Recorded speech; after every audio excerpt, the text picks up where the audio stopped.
matrices et les tableaux, des matrices à plus de 2 dimensions, sont des objets fréquemment utilisés en programmation en R. Toutefois, leur manipulation laisse parfois un peu perplexe. Cette capsule tente de démystifier les opérations de création et d'indissage des matrices et tableaux.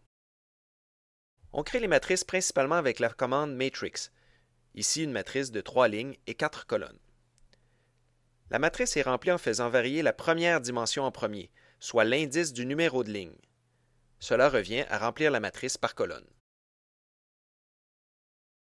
L'indissage se fait à l'aide des crochets, entre lesquels l'on spécifie la ligne et la colonne à extraire séparées par une virgule. Lorsqu'une coordonnée est omise, tous les éléments de cette dimension sont sélectionnés. Ainsi, on peut extraire une ligne au complet, une colonne entière, ou un seul élément au croisement d'une ligne et d'une colonne. Ces idées se généralisent aux tableaux à 3 dimensions et plus. Les tableaux sont créés avec la commande Array.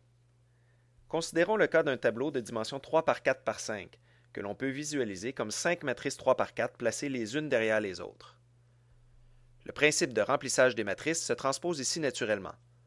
On fait varier d'abord le numéro de ligne, puis le numéro de colonne, et enfin le numéro de matrice, la 3e dimension. Pour l'indissage, nous pourrons utiliser de 1 à 3 coordonnées entre les crochets, toujours séparées par des virgules. L'indissage avec une seule coordonnée revient à prendre des tranches dans le tableau, horizontales, verticales ou transversales. Avec 2 coordonnées, on parle plutôt de carottage, un terme que j'emprunte entre autres à la géologie ou à la foresterie. On a ici une carotte horizontale, puis une carotte verticale, et enfin une carotte transversale.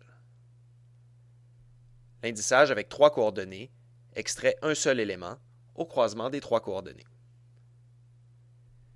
Ces idées se transposent par la suite au tableau à plus de dimensions, où l'on pourra extraire par indissage des blocs, des tranches, des carottes, des éléments, etc.